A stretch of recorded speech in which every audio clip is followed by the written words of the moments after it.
شاهکاری‌های ادبیات جهان، بهترین نمونه‌های نظم و نثر جهان. شاهکاری‌های ادبیات جهان، نیروبخش معرفت، شکوفایی شعور و پرتوافشانی فروغ فضل و حکمت در خانه دل شما. از ارمغان معنوی شاهکاری‌های ادبیات جهان بهره‌مند شوید. شاهکاری‌های ادبیات جهان از رادیوی فرهنگ.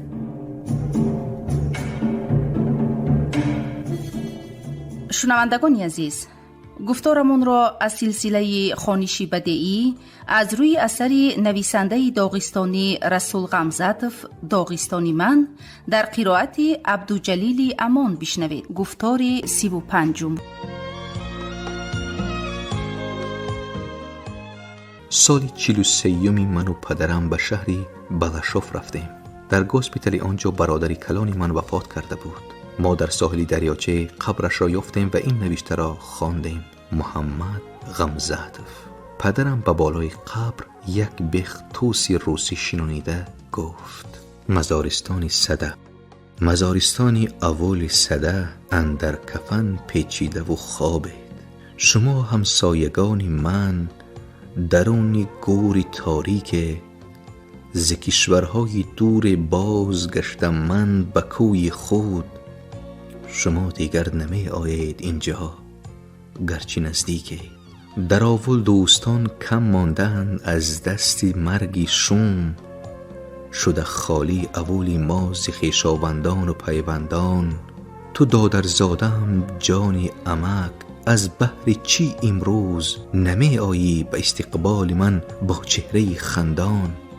چی بی پروای و شوخ و بی غمی بودی؟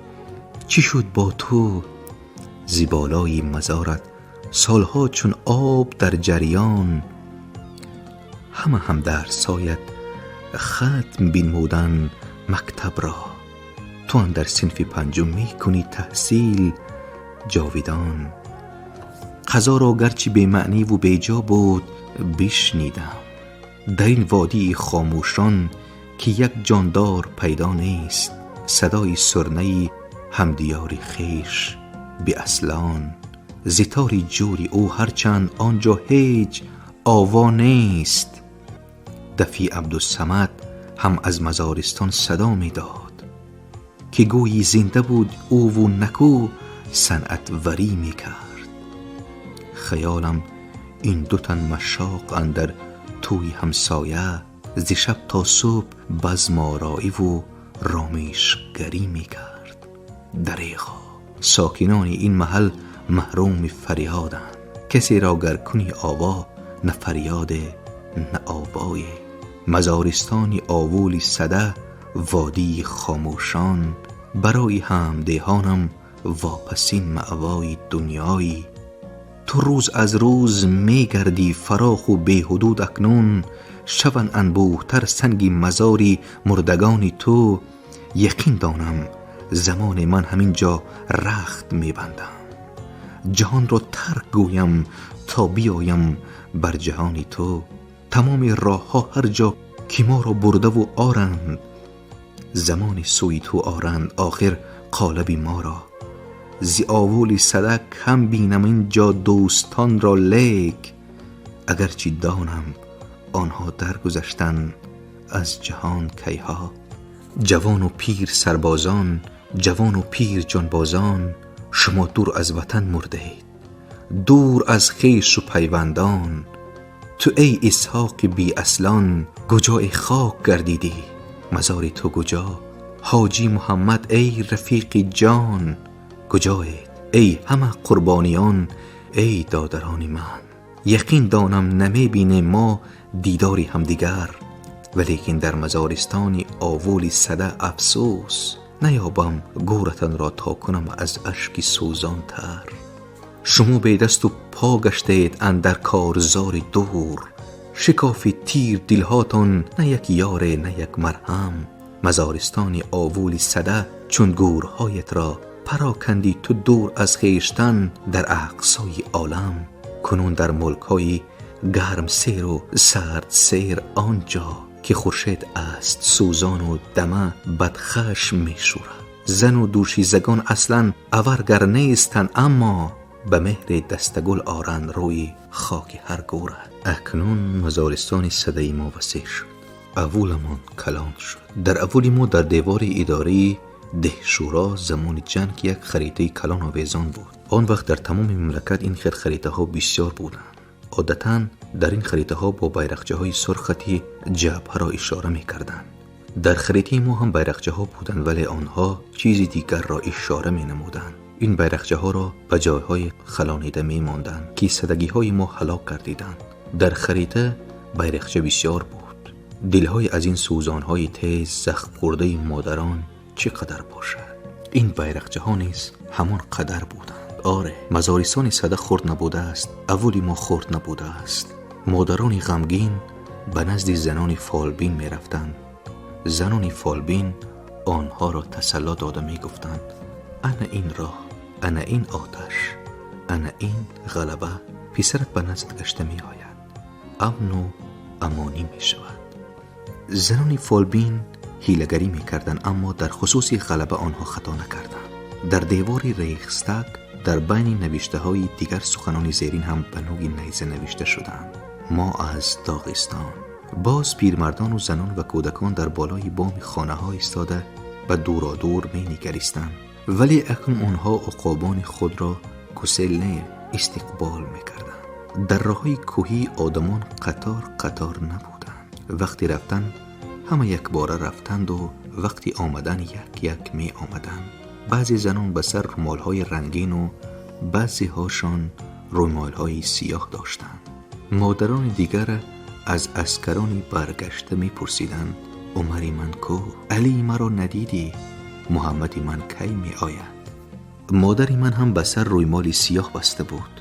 محمد و اخیلچی دو پسری او دو برادری من برنگشتند. بسیاری آنهایی که مادرم خواب دیده بود و در خوابش در میدانچه پایان بازی می کردند برنگشتند. آنهایی که زنان فالبین زود برمیگرد گویان فال دیده بودند برنگشتند.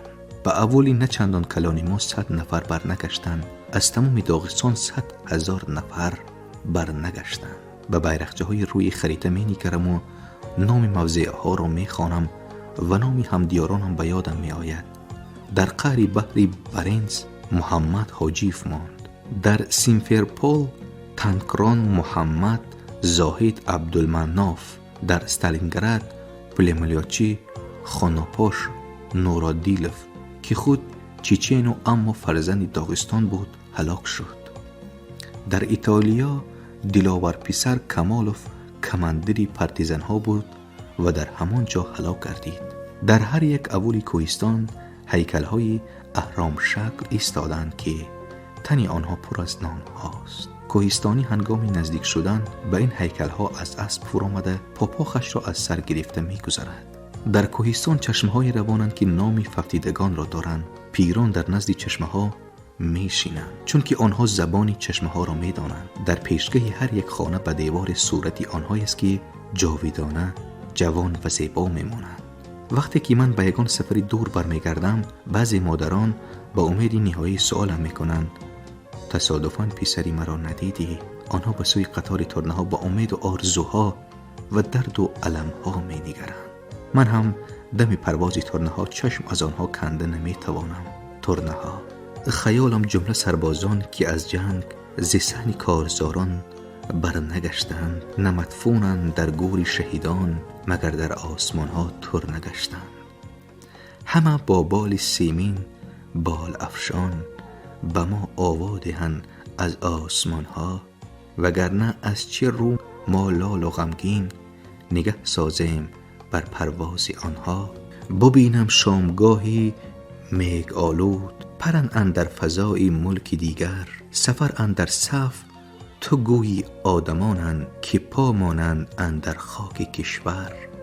به دوری ها پرند و نام گیرند همان نام کدامین آدمی را. از این رو نیستند آیا همانند زبان ترنه و لفظی ابرها؟ قطار ترنه را دیدم به پرواز، به یاد آمد همه یار و حریفان، میانش یک وجب جا خالی دیدم، یقین کردم برای من بود آن. رسد روزی که در شامی کبودفام پرم با ترنه ها من همزمانه، صداتان دردهم از آسمان ها، شما را ای که در روی زمینه. ترنه ها پرواز میکنند، گیاه ها میگویند، گهواره ها می جنبند. گهواره در خانه من 3 طیف را کلان کرد. من 3 دختر دارم، دیگر 4 تا، بعضی ها 10 تا، حتی 15 تا دارند. در اول صده 100 گهواره می جنبد. در داغستان 100,000 گهواره می جنبد. از روی سرفرزندی داغستان در فدراسیون روسیه جای یکم را می گیرد. ما حالا 1.5 میلیون نفر شده ایم. آدم هر قدر زیاد باشد توی همان قدر بیشتر می شود. توی هر قدر بیشتر شود آدم همان قدر زیادتر می شود. مردم کوهستان می گویند که در 3 مورد تأخیر نباید کرد: در دفن کردن مرده، گشادن دسترخوان به نزد مهمان و به شوهر دادن دختر قدر است. در هر 3 این مورد در داغستان تأخیر نمی کنند. اینک آوازی دف بلند شد، سرنه بنوا آمد، توی آغاز گردید. آدمان قدح اول را برداشته می گویند بگذار عروس پسر یابد. باز 3 کاری هست که مرد کوهستانی باید به چون و چرا اجرا نماید. شراب شاه جام را تا تگش نوشیدن، نام خود را نکو داشتن و در ساعت سنجش مردی را از دست ندادن. به مردم کوهستان سنجشی زیاد پیش آمده است. پودک تقدیر به سری بونه های داغستان بسا کوفته است تا آنها را میده و پراکنده سازد، اما بونه ها تاب آورده استوار مانده‌اند. و حال آن که در جهان هنوز هم آرامی نیست، گاه در این جا و گاه در آنجا تیرپرانی و بمب اندازی می شود و مادران چون همیشه طفلان خود را به صندوق دل زیر می کنند. وقتی که در آسمان ابر بارانی پیدا می شود، دهقان به صحرا می شتابد تا غله درویده‌اش را زودتر خون دارد. وقتی که آسمان جهان تیره می گردد، خلقها می کوشند جهان را محافظت بکنند، از رعد و برق جنگ نجات دهند. در داغستان این طور می گویند شاخی برزگاوی جنگره را بریده می پرتایند، سگی گزنده را زنجیر بند می کنند. اگر در جهان نیز چنین عادت می بود زندگی آسان می شد. حالا داغستانی خرد غم جهان بزرگ را خورده زندگی می کند. پیشتر اگر کوهستانیان به تاخت و تاران می رفتند، با خود یگیت‌های از حد جوان را نمی بردند، اما شامل گفت بردن در کار. انگشتک خرد هم باشد به وی پرزور نمی شود. بگذار داغستان در مشت بزرگ و گران تمام مملکت انگشتکی باشد. آنگاه دشمنان 1000 زور زنند هم انگشتان این مشت را از هم گشاده نمی توانند. این مشت فقط برای دشمنان است، اما در کتف دوستان تنها کف فراخی دستان می خوابد. کف دستم از 2 سر انگشتک دارد. وقتی که به مملکت‌های دیگر می روم، اولا با شاعران شناس می شوم. سرود بدیل سرود خوب راه می یابد. باز می کوشم که با همدیارانم شناس شوم. اگر چون اینها باشند، البته همدیاران خارجی گوناگونند، اما تکبر را نسبت به همدیاران محض برای آن روا نمی دانم که آنها گوناگونند. من آنها را در ترکیه، در سوریه، در جمهوری فدرالی آلمان دوچار آمده ام، در کجاهای دوچار نکردم. یک خیل داغستانیان هنوز در وقتهای شامل از وطن دور و مهجور افتادند. آنها در منزل خود روزی روشن ندیده در جستجوی بخت خوش برآمده رفتند. دیگران انقلاب را نفهمیده یا فهمیده و ترسیده رفتند. سیومی را خود انقلاب زده پیش کرده است. 4می نیز هستند که آنها از همه نابکار، از همه ناچیز و نابودند. این طایفه در همین جنگ آخرین به وطن خیانت کردند. من داغستانی های گوناگون را دیدم. در ترکیه حتی به اولی داغستانی ها رفتم. اینجا ما هم داغستانی خرد داریم. گفتند به من ساکنان آن اول: نه، گفی شما نادرست. داغستان فقط یک تاست، 2 داغستان بودنش ممکن نیست. به فکر تو ما کیستیم؟ از کجاییم؟ بله، کیستید و از کجایید؟ از کره، از باطلیخ، از خونزخ، از اکوش، از کموخ، از چاه، از ساختل. ما هم مانند آنهایی که در مزارستان این اول خوابند. از اولهای گوناگونی داغستان هستیم. ما هم داغستانی خرد هستیم. شما بودید، بعضی هم میخواهند باز باشند. شاید اینها هم داغستانی هستند. پرسیدم من. صورت گاتسینسکی، علی خانوف و اوزون حاجی را نشان داده ایستاده.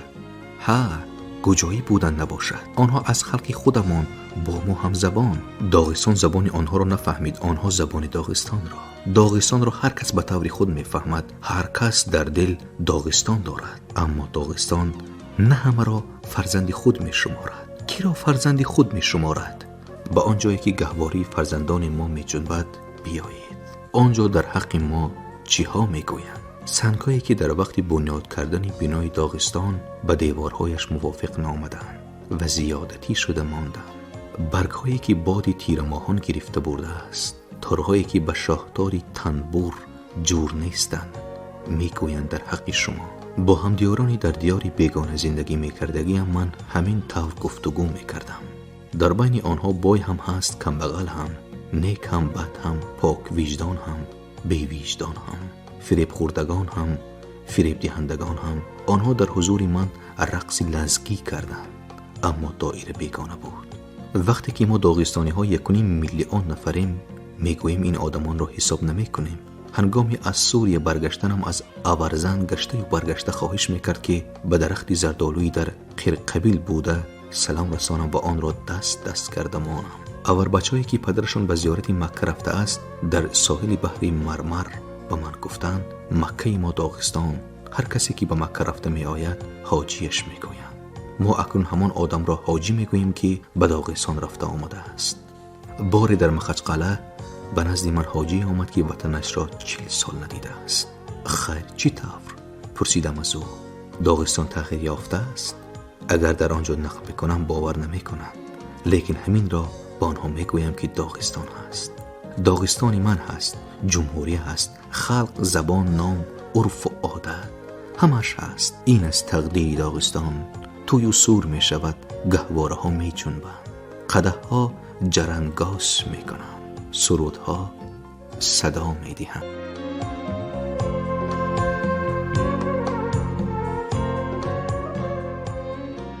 شنوندگان عزیز، یادرس می شویم که شما گفتارمان را از سلسله خوانشی بدیعی از روی اثر نویسنده داغستانی رسول غمزاتوف داغستانی من در قرائت عبدالجلیل امان شنیدید. کارگردان موجیگول یوسفوه. پایان گفتار 35.